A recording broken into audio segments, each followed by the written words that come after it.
There seems to be a lot of confusion about autism and when it is existing with intellectual disability or an IQ score of under 70. What does it mean if my child is diagnosed with both? Do I need to be seeking a diagnosis with both? Today, I'm covering all about IQ scores, intellectual disability when it happens with autism.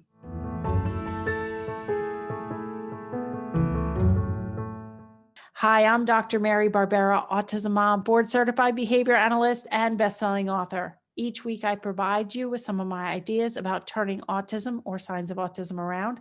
And today, I am giving our members an answer about IQ and how we can turn intellectual disabilities around, how we might be able to prevent cognitive uh, differences, deficiencies, how we can help a child improve their cognitive ability no matter what their age is. We're talking all about IQ and intellectual disabilities today. So let me share that clip with you. Big important question that just came in yesterday from one of our members. How do I know if my child has an intellectual disability? They say most children with autism have intellectual disabilities. Is this true? Really wanted to tackle this question because I've told this story a few times, but most people know that Lucas was diagnosed one day before his third birthday with moderate to severe autism at the Children's Hospital in Philadelphia. But he was actually diagnosed a month before that. So this is the late 1990s, 1999 to be exact. And Lucas, a month before that, we brought him to a psychologist who did an hour's worth of testing. I didn't realize, but he was actually doing IQ testing. And I don't know what else he did, but at the end of the visit, he said he diagnosed Lucas with PDD-NOS, pervasive developmental disorder not otherwise specified, which is no longer a thing. That was a thing in the DSM-4. We have moved on to the DSM-5, which is the diagnostic manual. We moved on to the DSM-5 in 2013, and no longer is PDD-NOS a diagnostic criteria or a diagnosis or Asperger's syndrome, and they melded everything together to be autism spectrum disorder. So when we got the diagnosis of PDD-NOS, which was doesn't quite meet all the criteria for autism, so I took it to be very mild autism. So I still was upset, even though I was expecting it. And so I started to cry, and the doctor kind of rushed me out of there. I asked if I should go down to the Children's Hospital, which I had an appointment the following month. He told me, no, why would you go there? He's going to tell you the same thing I told you. And I'm like, well, they want to put him in a classroom 3 mornings a week. He's like, oh, yeah, that should do it. And I'm like, well, what about ABA? Oh, yeah, there's nothing to that. This is, what the doctor was saying. So anyway, it was a devastating visit. And when we got home, a couple weeks later, I got the report in the mail. And not only did it say PDD-NOS, but it also had diagnosed Lucas, the psychologist had diagnosed Lucas, who was not even 3 years old, with mental retardation, which is the old way to say intellectual disability. We don't use the term mental retardation anymore, but both the terms, including the new term of intellectual disability, means an IQ of under 70. Now, there's verbal IQs and there's nonverbal IQs, and nonverbal IQs are more like puzzle building and those sorts of things. But either way, whether you give a child a nonverbal IQ test or a verbal IQ test, it still requires them to sit and to attend and to follow directions. So when we got to, I was really devastated when I saw that actually on his record being diagnosed with that. So when we got to Children's Hospital a month later, the day before he was 3, and he was diagnosed there with moderate to severe autism, I asked the doctor about this mental retardation diagnosis that the psychologist had given him, and he said that at Children's Hospital, they would not have diagnosed him with that. They wouldn't have kind of pinned that label on him until at least about 5 years of age. And then I've learned after that an IQ is pretty stable only at the age of 8. But so, Lucas has had the diagnosis since the age of 3. He's also had subsequent IQ tests, and he always kind of scores in that mild, sometimes moderate range of intellectual disability. And in many states, including my own state and some, areas, that having an intellectual disability diagnosis in addition to autism does usually provide more protections, like IEPs every 2 years instead of every 3 years in my state. It provides more protections, like legally, if your child does something and has both, sometimes that provides a more safety net. And then it also provides more services, because a child with more intellectual disability is going to need, like Lucas does, supervision round the clock. How often does mental retardation occur with autism? So I did a podcast with not with Dr. Ami Klin, about the work of Dr. Ami Klin in episode number 93, which is a great podcast interview. He's done some amazing work, and he has found, and researchers have found, it wasn't his research necessarily, but the current research suggests that, and I don't have the actual article, I may be off by a percentage or two, but Dr. Klin says that autism plus intellectual disability occurs in white children at about 27 or 29% of the time in 8-year-old white children. In Black children, they have almost double the rate of intellectual disability with autism at 47%, I believe. And Hispanic children are right in the middle with about 36%. When I saw Dr. Klin present in 2019 at the National Autism Conference, which is actually available for free online, it's linked in the show notes to podcast number 93.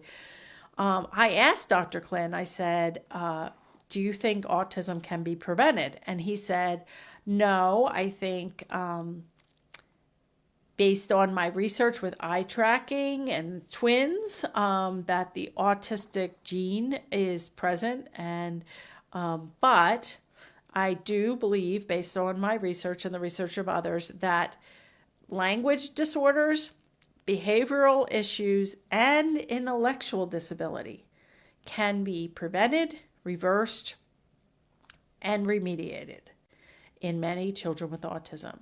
So, and the fact that Black children have double the burden of intellectual disability with autism does not mean that they have different genes. It means that they lack access to quality early detection, to quality early treatment. I just interviewed Maria from autisminblack.org recently. She's going to be on a podcast coming up.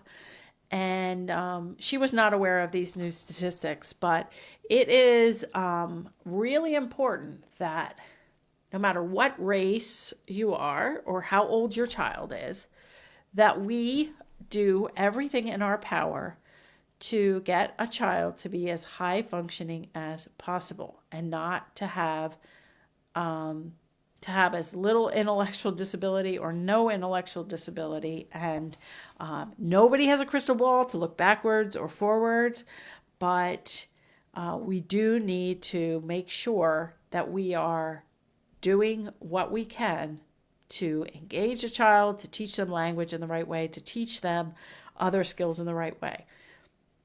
I also want to say that I think in the ABA field and the verbal behavior field, we focus a lot of our time on language and verbal and nonverbal IQ, where a lot of the IQ is actually more related to self-care skills. Like if you have a 4-year-old who is not potty trained, he's not that far off the curve, because by 4 years old, 75% of kids are potty trained. So, but 25% aren't. But if you get to be 5 or 10 or 12 and are not potty trained, then you have much more of a gap between what is expected and standardized to be what a typically developing kid does versus your child. Potty training is just one example. Other safety awareness. Will your child know not to touch a hot stove? Will your child be able to regulate the water in the bath? Will your child be able to brush their teeth independently, wash their hands independently, wait in line, engage themselves in leisure activities without you worrying about their safety? So all of these things, can they dress themselves? And that's why it's so key that we not just focus on table time, not just focus on length of utterance, but we actually focus on the skills that are not only going to improve cognitive ability, safety skills, IQ points, but these are the skills: dressing, potty, hand washing, waiting in line, not darting into streets, that are going to make a better quality of life for the child, your clients, and the families. So I love the question about intellectual disability and autism, because I do feel like there shouldn't be a person in the world that would want to not prevent or reverse cognitive disabilities, because it's just a huge burden for families. Now, with that being said, you don't want to focus too much on the scores.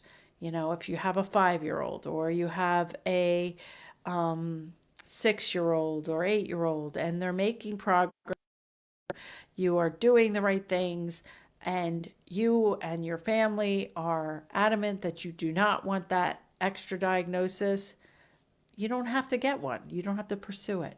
In my case, Lucas already had it from age 3. And I kept going and I kept getting more IQ tests. But, you know, a psychologist, when he was about 4 or 5, she told me, she's like, my biggest piece of advice is don't focus too much on intensive teaching skills and language. Focus a lot on self-care skills. And so we are in the process of making some improvements in the courses. And one of those improvements is we're going to focus on more self-care skills. We're going to, you know, part of the assessment is the one-page assessment, the one-page plan, Mark Sundberg's self-care checklist, and maybe if your child has language, some intraverbal subtests as well. But that self-care is just super important no matter what your age is. So in summary, intellectual disability does occur in a sizable minority of kids with autism, and children of color have a much higher chance of having both.